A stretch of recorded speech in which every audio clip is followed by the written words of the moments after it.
Shalom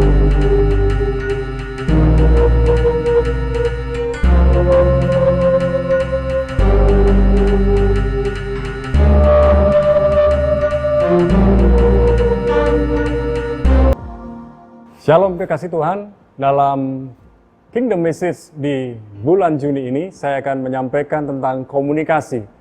Saya akan bacakan sebuah ayat firman Tuhan yang terambil dari Kolose pasal yang keempat dan ayat yang ke-6. Hendaklah kata-katamu senantiasa penuh kasih, jangan hambar, sehingga kamu tahu bagaimana kamu harus memberi jawab kepada setiap orang. Kekasih Tuhan, Yesus mengajarkan kepada kita lewat pengajaran Rasul Paulus, hendaklah kata-katamu senantiasa penuh kasih. Dalam terjemahan yang lain dibilang penuh dengan kemurahan, full of grace. Dan jangan hambar, dibumbui dengan garam. Artinya, jangan tawar. Kata-kata kita jangan tawar, jangan hambar. Tapi penuh makna, penuh arti. Sehingga kita dapat memberi jawab kepada setiap orang sesuai dengan kapasitasnya. Jika ya, katakan ya. Jika tidak, katakan tidak. Dan bagaimana kita berkomunikasi? Ada beberapa hal yang paling penting. Biarlah kita memiliki kasih Kristus. Itu yang pertama. Biarlah kasih Kristus melimpah dalam kehidupan kita. Sehingga kalau kita menikmati kasih Kristus, kita pun mengasihi orang lain apa adanya.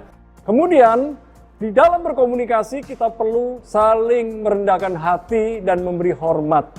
Hormatilah orang lain apa adanya, sekalipun dia lebih muda. Dan saling merendahkan hati. Orang yang rendah hati adalah orang yang memiliki hatinya Yesus, yang penuh dengan kasih dan belas kasihan. Kemudian saling mengerti dan peduli. Kita perlu belajar saling mengerti dan peduli. Kunci komunikasi sebenarnya sederhana. Berikan telinga kita untuk mendengar, lebih daripada kita banyak bicara. Pemimpin yang baik adalah pendengar yang baik. Seorang bos yang baik adalah pendengar yang baik. Dan saya percaya pendengar yang baik akan bisa menjadi pembicara yang baik pula. Kemudian setelah saling mengerti dan saling peduli, kita juga belajar dalam berkomunikasi adalah saling percaya dan jujur. Kita perlu saling percaya dan jujur. Bagaimana bisa berkomunikasi kalau tidak ada saling percaya dan kejujuran? Harus ada saling percaya dan jujur. Itu kunci yang luar biasa pula. Kemudian di dalam berkomunikasi perlu yang namanya saling sepakat, agreement. Saling sepakat. Kalau yang seorang masih belum sependapat dengan kita harus mengalah sampai ada titik temu. Kunci di dalam komunikasi bukanlah siapa yang menang, tapi tujuan bersama. Kemudian yang paling penting, kalau kita mau membangun komunikasi, jangan lupa saling berkorban. Yesus datang dari surga turun ke bumi, dia mengorbankan dirinya, meninggalkan tahtanya di surga, turun ke bumi.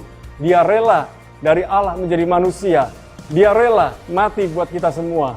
Dan cara Yesus berkomunikasi sangat luar biasa. Dia pakai bahasa bumi untuk menyatakan apa yang ada di surga. Dan dia merelakan dirinya buat kita semua. Kekasih Tuhan, kita harus sadar bahwa komunikasi sangat penting, sehingga kita tahu bahwa agenda tujuan bersama jauh lebih penting daripada agenda pribadi. Jadilah komunikator yang baik dan benar, dan saya percaya orang-orang di sekitar Anda akan terberkati lewat kehidupan Anda yang dipenuhi dengan kasih kuasa dari Yesus Kristus. Tuhan Yesus memberkati.